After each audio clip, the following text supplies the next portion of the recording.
എൻ്റെ പേര് ഷാനി. പത്തനംതിട്ട ജില്ലയിലെ കലഞ്ഞൂരിൽ നിന്ന് സ്ഥലത്തുനിന്ന് വരുന്നു. ഇതെൻ്റെ അമ്മയാണ് മിനി. ഇപ്പം ഞങ്ങൾ രണ്ടുപേരും ഉടമ്പടിയിലാണുള്ളത്. ഞാൻ പഠിച്ചത് BBA airline and airport management ആയിരുന്നു.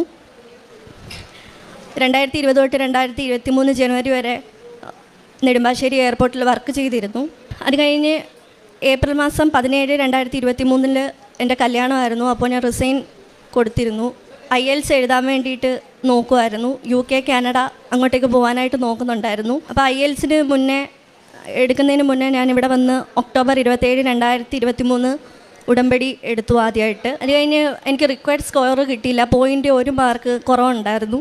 പിന്നെ അതുകൂടാതെ UKയും കാനഡയും ഓരോ റൂള് മാറ്റിക്കൊണ്ട് വന്നപ്പോൾ എനിക്ക് അങ്ങോട്ടേക്ക് പോകാനായിട്ട് സാധിച്ചില്ല. ഉടമ്പടി എടുത്ത ആദ്യത്തെ ദിവസം തന്നെ എനിക്കിവിടെ അമ്മ അത്ഭുതം കാട്ടി തന്നു.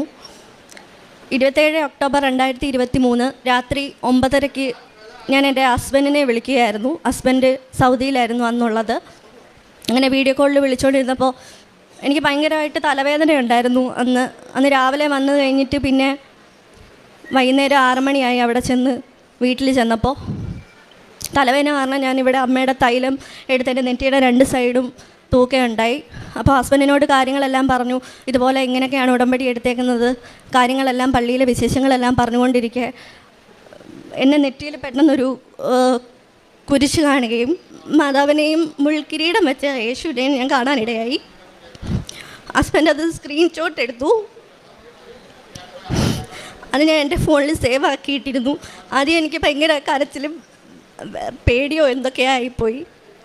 അത് കഴിഞ്ഞിട്ട് എനിക്ക് പിന്നെ അതിനോട് പേടിയോ കാര്യങ്ങളോ ഒന്നുമില്ല. പിന്നെയും ഇങ്ങനെ കാണാൻ വേണ്ടി, ഓരോ അടയാളങ്ങൾ കാണാൻ വേണ്ടി ഞാൻ ആഗ്രഹിച്ചിരുന്നു. അത് കഴിഞ്ഞതിന് ശേഷം ഞാൻ വീണ്ടും കൃപാസനം വന്നു കഴിഞ്ഞിട്ട് അമ്മയുടെ നടയിൽ ഒരു പിടി മണ്ണ് എടുത്തിട്ട് പോയിരുന്നു. അപ്പോൾ പ്രാർത്ഥിക്കുന്ന സമയത്തെല്ലാം ഞാൻ ആ മണ്ണ് എടുത്ത് വെച്ചതിന് ശേഷമാണ് പ്രാർത്ഥിക്കുന്നത്.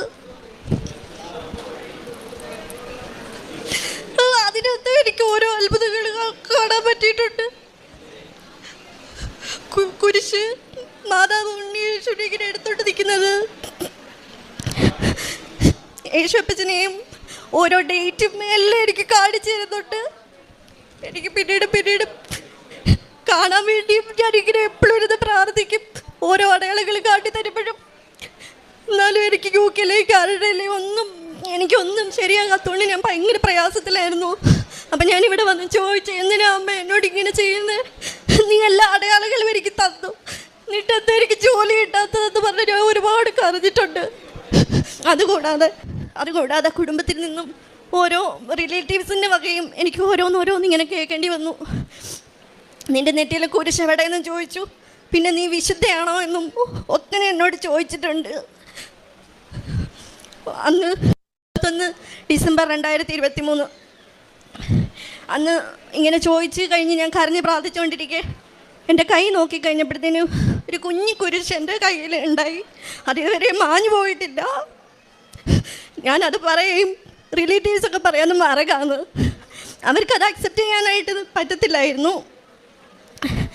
എന്നെ അമ്മയെ കുറിച്ച് ഇങ്ങനെ എന്തെങ്കിലും മോശമായിട്ട് പറഞ്ഞാലോ ഒക്കെ എനിക്ക് പെട്ടെന്ന് സങ്കടം വരും, കരയും. എനിക്കതങ്ങനെ ഇഷ്ടം ഉണ്ടായില്ല. ആരൊക്കെ ഇങ്ങനെയൊക്കെ പറഞ്ഞാലും എനിക്കത് ഇഷ്ടമല്ലായിരുന്നു. അത് കഴിഞ്ഞതിന് ശേഷം കൊന്ത ചൊല്ലിക്കൊണ്ടിരിക്കെ എനിക്ക് കൊന്ത ചൊല്ലാൻ അറിയില്ല. ഞാൻ ഓർത്തഡോക്സിയുടെ വകയിൽ അംഗമാണ്. കെട്ടിച്ചേക്കണത് യാക്കോബായയിലാണ്. കൊന്ത ചൊല്ലാൻ എനിക്കറിയില്ല. ഞാൻ ഉടമ്പടി എടുത്തു കഴിഞ്ഞതിന് ശേഷമാണ് കൊന്ത ചൊല്ലുന്നതും എല്ലാം. അതിന് ശേഷം എൻ്റെ ഒരു കൂട്ടുകാരി എന്നോട് പറഞ്ഞു, നീ തിരുരക്ത ജപമാല ചൊല്ലണമെന്ന് പറഞ്ഞു. അങ്ങനെ ഞാൻ തിരുരക്ത ജപമാല ആദ്യമായിട്ട് ചൊല്ലിക്കഴിഞ്ഞ് കൊന്തയിൽ ഇങ്ങനെ നോക്കുമ്പോൾ ചെറിയൊരു ഡോട്ടായിട്ടൊരു ബ്ലഡ് കോട്ട് കണ്ടു. ഞാൻ ഒന്നും കൂടെ തൊട്ട് നോക്കി. അപ്പോഴും എൻ്റെ കയ്യിലൊരു കട്ട പോലെയാണ് വന്നത്. അത് ഞാൻ ഫോണിലെല്ലാം ഫോട്ടോ എടുത്തു. എല്ലാ തെളിവുകളും എല്ലാ കാര്യങ്ങളും ഞാൻ ഫോട്ടോ എടുത്തു. ഇതിൻ്റെ ഇടയിൽ IELTSന് എക്സാമിന് മുന്നേ ഞാൻ ജോസഫച്ചനെ കാണാൻ പ്രയറിന് വേണ്ടിയിട്ട് വന്നു. ജോസഫച്ചനെ ഒന്ന് ഈ ഫോട്ടോ കാണിക്കണമെന്ന് മാത്രമേ എനിക്ക് ഉണ്ടായുള്ളൂ. അങ്ങനെ ഞാൻ ജോസഫച്ചനെ കൊണ്ട് കാണിക്കാൻ നേരം IELTSൻ്റെ പ്രയറും കഴിഞ്ഞ് ഞാൻ ഇങ്ങനെ കാണിച്ചു കൊടുത്ത് മുഖത്തിങ്ങനെ തട്ടിക്കിട്ട് അച്ഛൻ ചിരിച്ചിട്ട് അങ്ങ് പോയി. അത് കഴിഞ്ഞതിന് ശേഷം അങ്ങനെ ഒരുപാട് അടയാളങ്ങളും കാര്യങ്ങളും എനിക്ക് കാണിച്ചുകൊണ്ട് ഇപ്പോഴും ഇരിക്കുന്നു. എൻ്റെ ആത്മീയ ജീവിതത്തിലാണെങ്കിലും എനിക്ക് പണ്ടൊക്കെ ആണെങ്കിൽ ഞാൻ എപ്പോഴും രാവിലെ എണീറ്റ് പ്രാർത്ഥിക്കുകയോ ഇടിക്കുകയൊന്നുമില്ല. ഉടമ്പടിയിൽ വന്നതിന് ശേഷമാണ് എനിക്ക് പ്രാർത്ഥനയും കുമ്പസാരങ്ങളും കാര്യങ്ങളും എല്ലാം ഉണ്ടായത്. ഇപ്പോൾ ഡിസംബർ മാസം 11, 2024 എനിക്കൊരു ഇൻ്റർവ്യൂ ഉണ്ടായിരുന്നു.